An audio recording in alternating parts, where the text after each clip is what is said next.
everyone! Casey here! And I'm Haru. Thanks for tuning in today. So today, we're doing a deep dive into something you've probably been hearing a lot about lately. Geopolitics. Oh yeah, geopolitics. I see books about it everywhere in bookstores. It seems like it suddenly got super popular. Why is that? Right?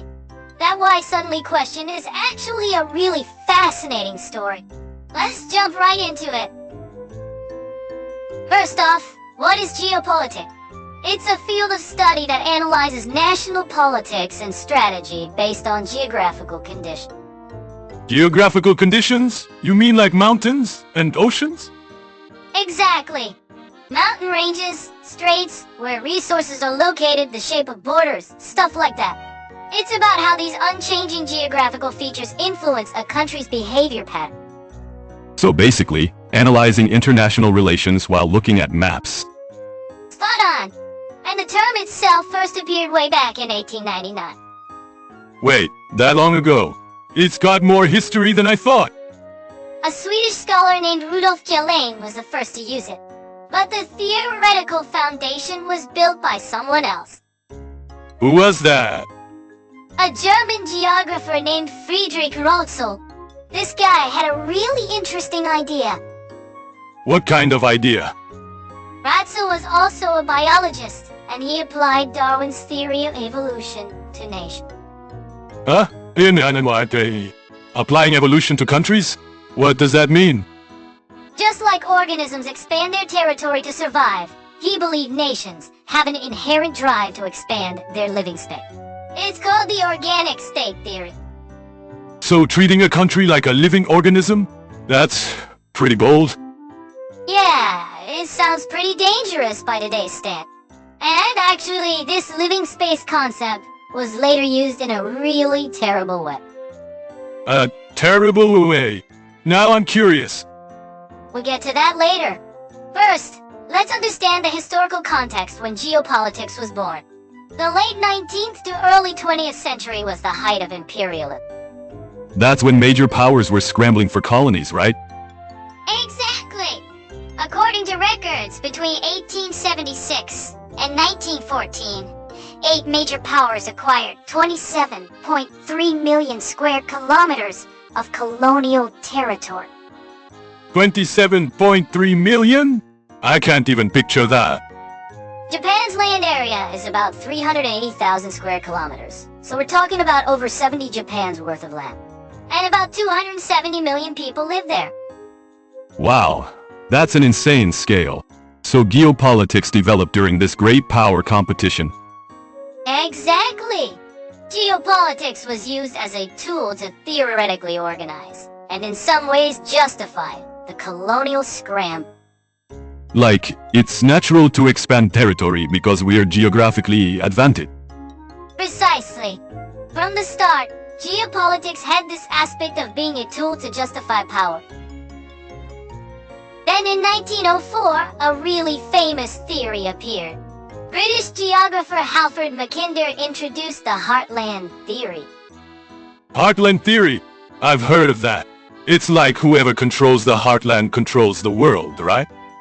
Right, the exact quote is, "Who rules East Europe commands the heartland. Who rules the heartland commands the world island.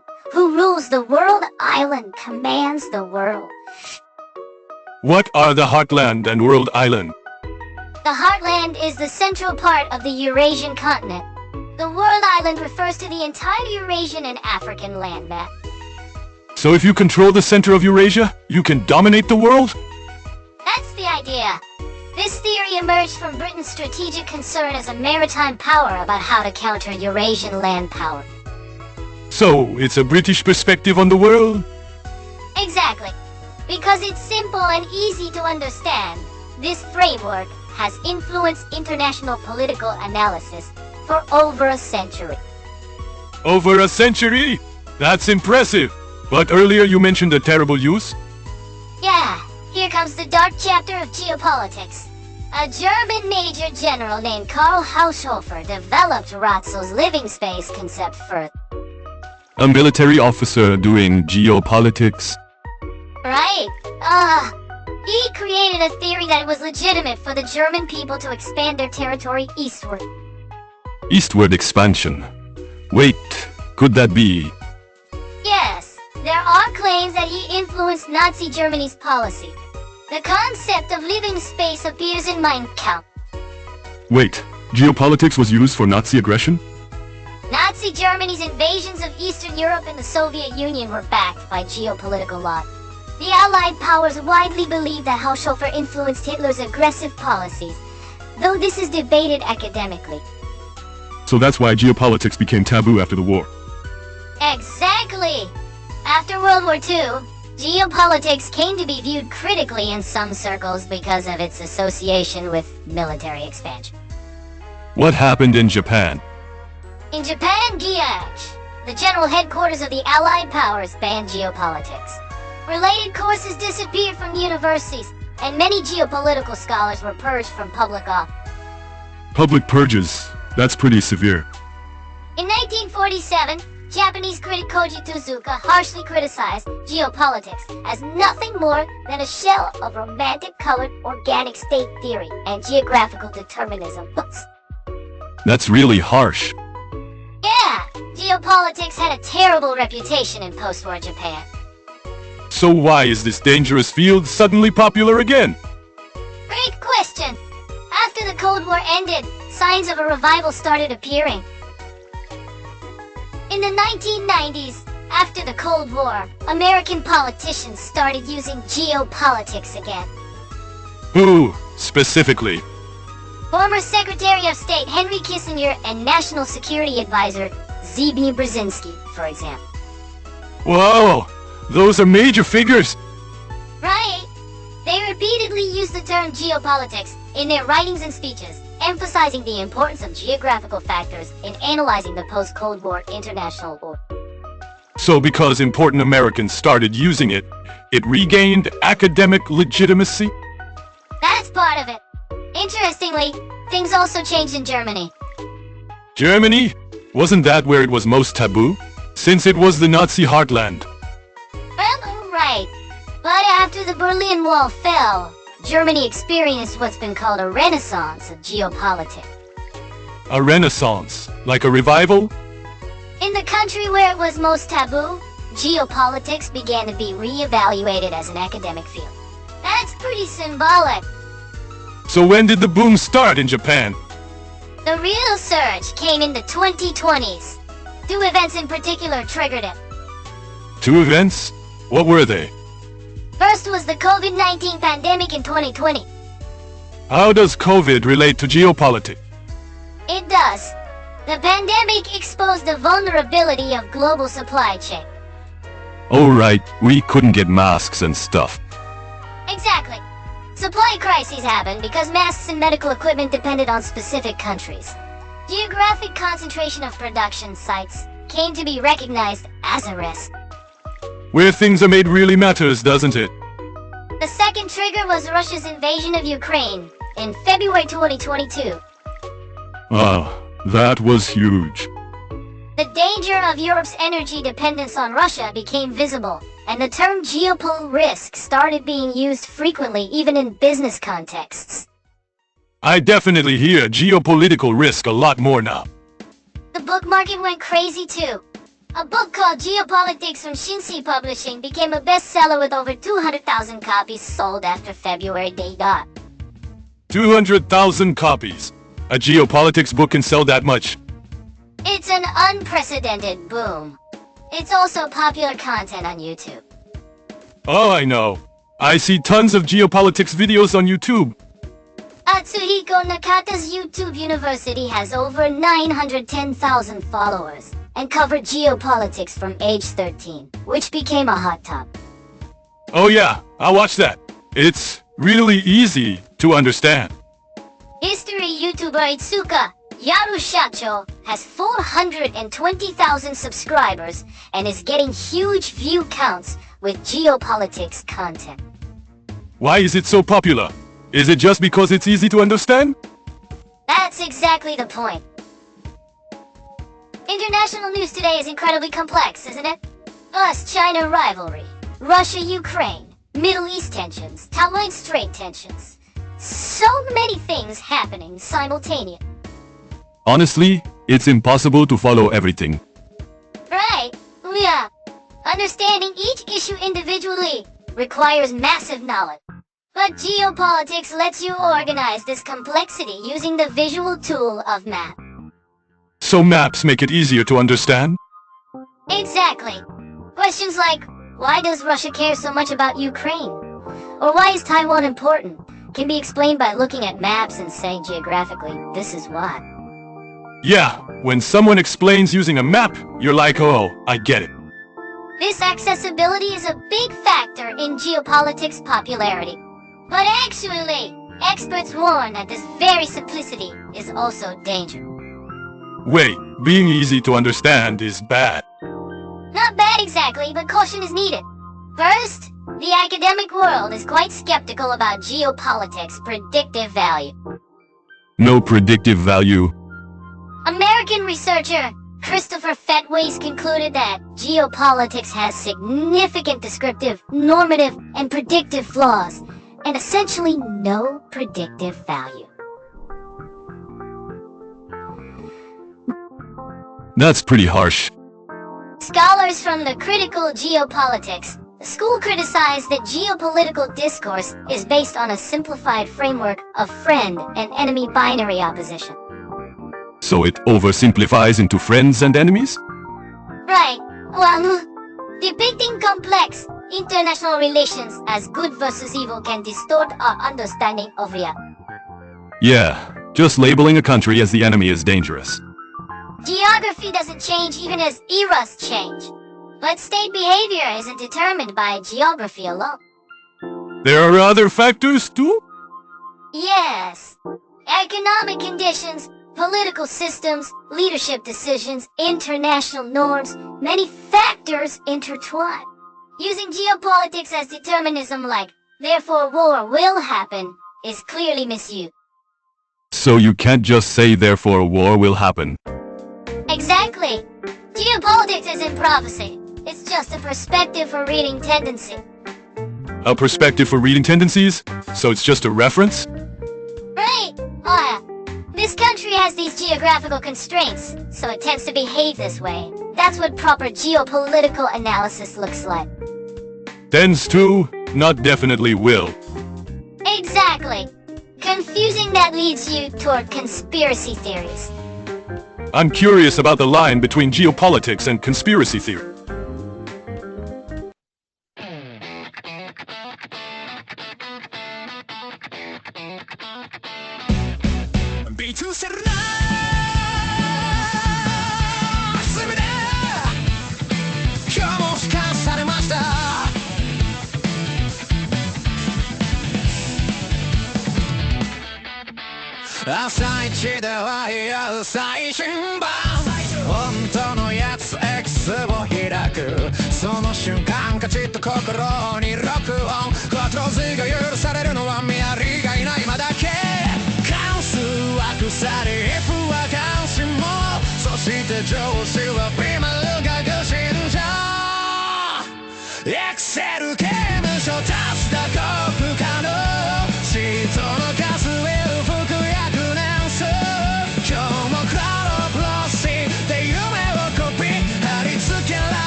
Experts call for a clear distinction between geopolitics and conspiracy theories. What's the difference? Geopolitics is fundamentally about discussing possibility. It doesn't make absolute prediction. Just possibilities. Conspiracy theories, on the other hand, present a deterministic worldview like everything is orchestrated or hidden forces are controlling things. Oh right. Conspiracy theories are always like it's all connected. Geopolitical terms and concepts often get appropriated by conspiracy theory, but the two are fundamentally different. So saying therefore war will happen, or therefore we'll be invaded, is more conspiracy theory than geopolitics. Exactly! Experts caution against such usage as a misapplication of geopolitics. I see. So how is it used in the business world? Great question! In modern business, geopolitical perspectives have become quite important. Companies care about geopolitics? Very much so. It's especially prominent in the semiconductor industry. Semiconductors are always in the news. Global advanced semiconductor production is highly concentrated in Taiwan, South Korea. Taiwan's TSMC produces about 90% of the world's advanced logic chip. 90%? That's basically a monopoly. Right. So geopolitical tensions could have a measurable impact on supply. If something happens in the Taiwan Strait, industries worldwide could stop. That's scary. According to a December 2022 survey by Japan Bank for International Cooperation, 85% of Japanese companies operating overseas responded that geopolitical risk is important. 85%. Almost all companies are aware. This is the highest figure since the survey began, showing a major shift in corporate executives' awareness. Is the government doing anything? The Japanese government designated semiconductors as specified critical materials under the Economic Security Promotion Act, passed in May 2022, announcing about 3.5 trillion yen. 3.5 trillion yen. That's huge. Attracting TSMC's factory to Kumamoto is a symbolic example. Oh, I saw news about the Kumamoto factory. So that's the background. Companies are taking concrete steps too. Consulting firms like PwC and KPMG have launched specialized geopolitical risk services. Consulting firms are doing that. They're doing things like hiring specialized personnel, developing internal experts, and support from academic researchers or consultants.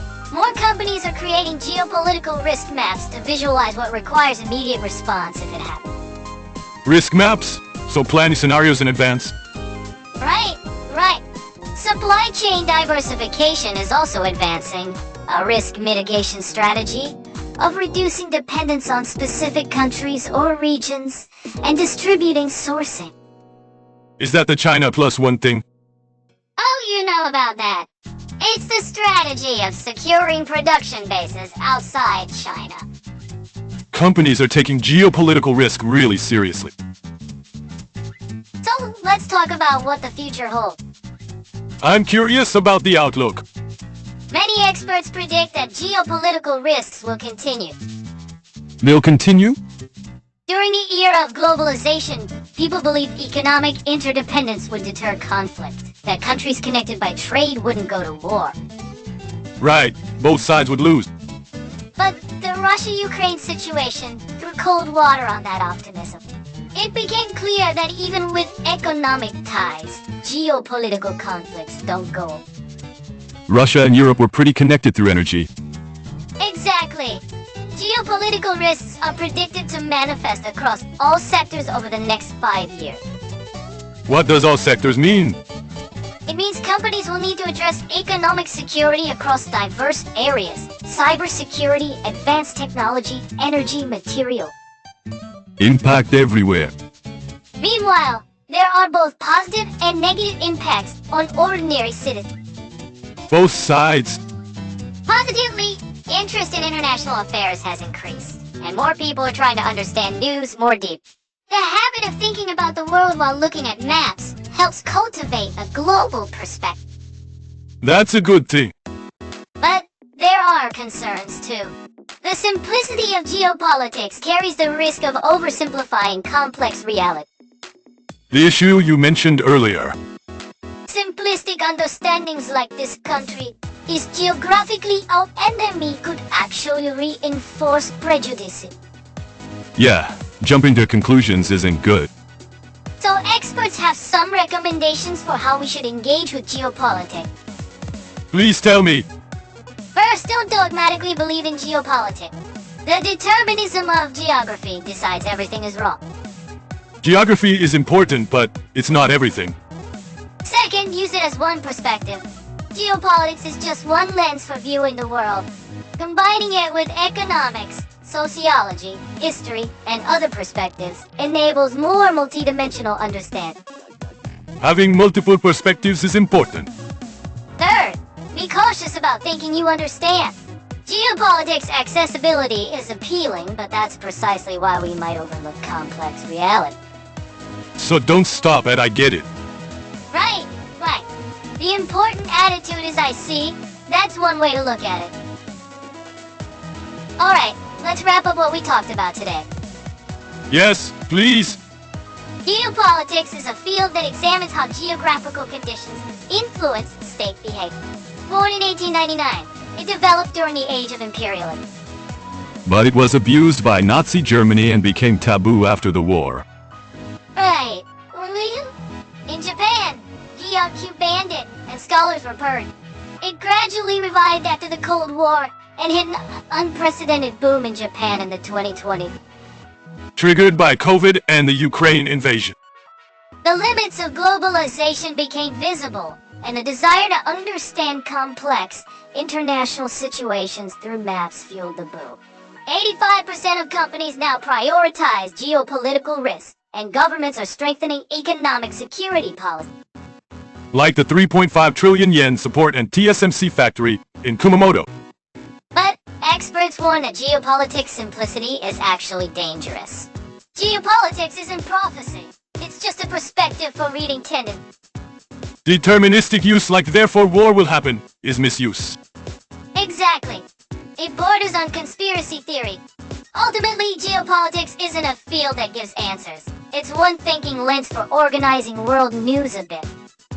Multiple lenses for multi-dimensional understanding. It only becomes a useful tool when used with critical thinking and combined with other perspectives. The more uncertain the times, the more simple explanations are sought. Deep. Today's discussion really changed how I see geopolitics. I'm glad. Let us know your thoughts in the comments. I'd love to hear what you all think. We might even reply directly sometimes. So today, we did a deep dive on geopolitics. Super informative. I had no idea about the Nazi connection. Understanding the history helps you see why it's booming now.